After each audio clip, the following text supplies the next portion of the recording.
It's 80 AD. The Colosseum is packed with 50,000 Romans, and every single one of them is screaming for your blood. You're not a criminal. You're not a hero.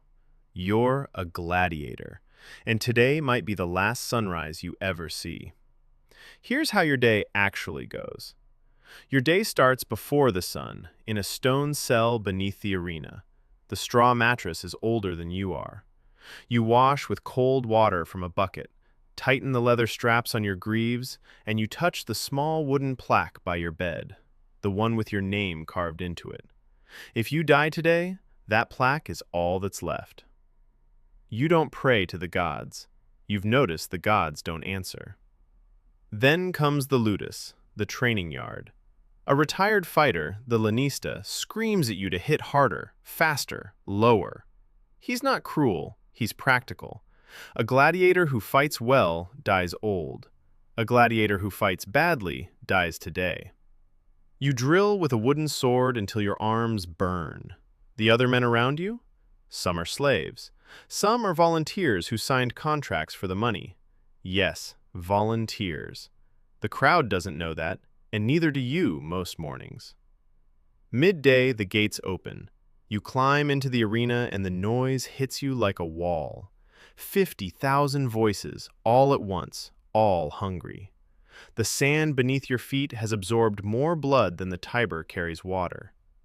Above you sits the emperor, in purple and gold, deciding with a single thumb whether you live or die. He doesn't know your name. He doesn't care. To him, you are entertainment, the same as a juggler or a bear. Your opponent is a Thracian, tall, fast, with a curved sword. The horn sounds. You don't think. Thinking gets you killed. You move the way the lanista drilled you. Blade meets blade. Sand flies. The crowd roars every time steel connects. Somewhere in the noise, you stop being a person and become a performance. For 12 minutes, the world is only this: his sword, your shield, the next breath. Then it ends. He's on the ground, not moving the right way. The crowd points at the emperor. The emperor raises his thumb, and today, it points up. You live. The sand drinks again, but not yours. You walk out to a roar that for one strange moment sounds almost like love. Here's the twist nobody mentions. Gladiators were paid. Winners earned gold, fame, and often their freedom. A skilled fighter could buy his way out of the ludus, retire rich, and open a tavern with his own name above the door.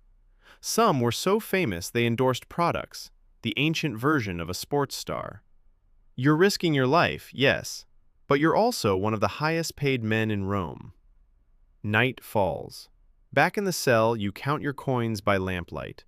The plaque with your name still sits by the bed. Tomorrow, you train again. The day after, maybe another fight. You chose this, or the debt chose it for you, or the war did. In Rome, the line between free and owned is thinner than a gladius blade. Reality check from Chrono. Most gladiators didn't die in the arena. Records from Pompeii show they survived far more often than the movies pretend, because a dead gladiator was a wasted investment. The games weren't chaos. They were a brutal, profitable business, and you were both the product and, sometimes, the profit. Sometimes a cage is also a stage. Next time, you'll be a scribe in Alexandria, a servant in Versailles, a sailor on a Viking longship. Smash subscribe, and tell me in the comments whose day you want next.